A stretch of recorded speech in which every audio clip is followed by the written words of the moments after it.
Donald Trump's proof-of-life campaign has officially entered bizarre territory. Every attempt to convince people he's fine and active seems to make things worse. Instead of showing up in front of cameras or holding press conferences, we're being handed a string of questionable photos, most of them recycled, and told, "See, he's doing great." At this point, they might as well show us a glamour shot from the 1980s and claim it's him on the golf course yesterday. Or, better yet, pull out a grainy Bigfoot photo and say, "Look, there he is in the woods." Honestly, that wouldn't feel much different from what's already happening. Let's start with Labor Day. It should have been an easy opportunity for Trump to show face even briefly.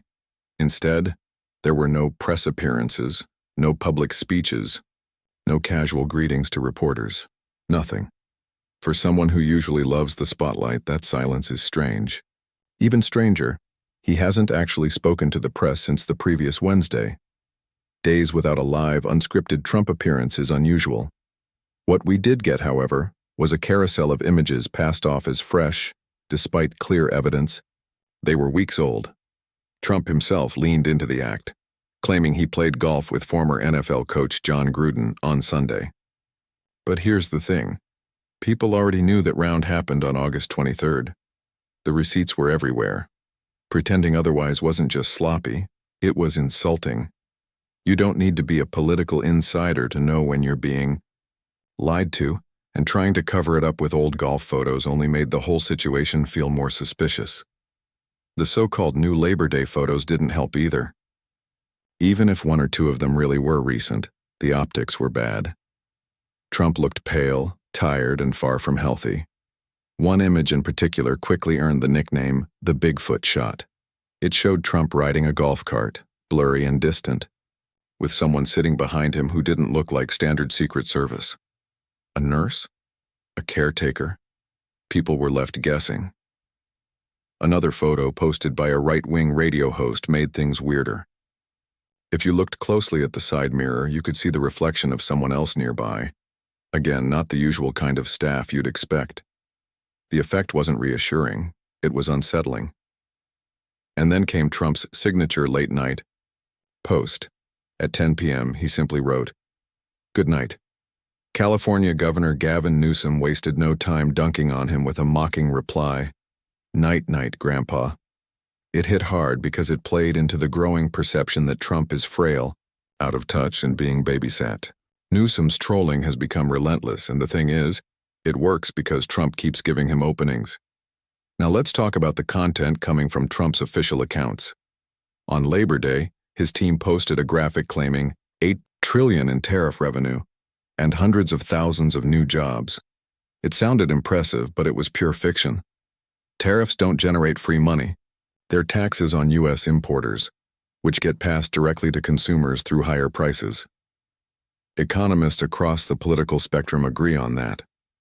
Other claims from the same post, like $4 trillion in deficit reduction, $5 trillion in new business investment, or record low gas prices, were equally fake.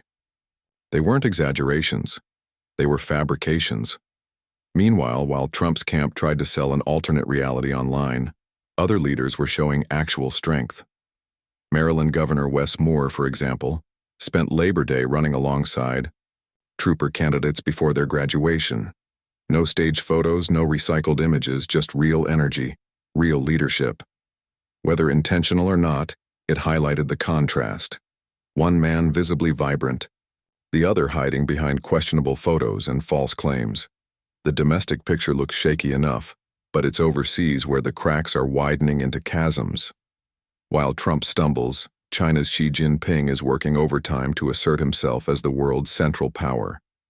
At a recent Shanghai Cooperation Summit, Xi was joined by Vladimir Putin and India's Prime Minister Narendra Modi. That's significant. Modi hadn't visited China in 7 years, but suddenly there he was, laughing and smiling with Xi and Putin. The symbolism couldn't be clearer. The world's major players forging closer ties while the U.S. under Trump appears weaker and more isolated. And the optics didn't stop there. Trump has long warned that the world is laughing at us. The bitter irony is that now, under his leadership, it's actually happening. Foreign leaders weren't laughing at America before. They were laughing at Trump. They still are.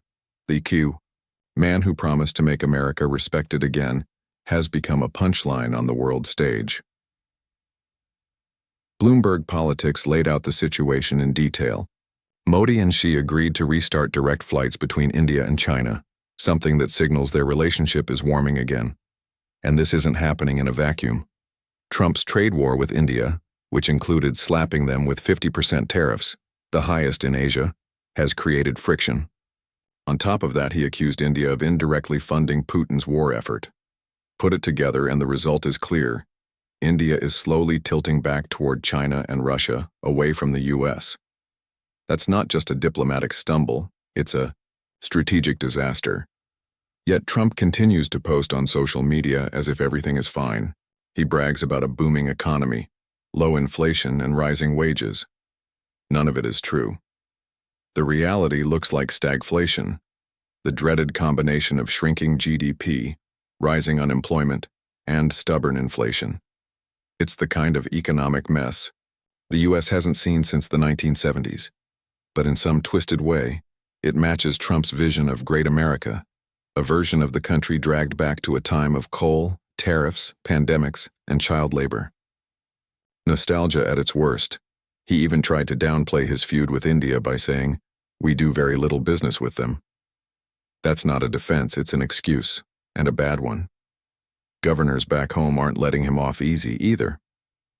Newsom once again used Labor Day to slam Trump, calling him the scum trying to wreck the country with reckless tariffs, stripping health care from kids, pardoning January 6th rioters, sending private armies to harass citizens, defunding schools, and poisoning international relationships.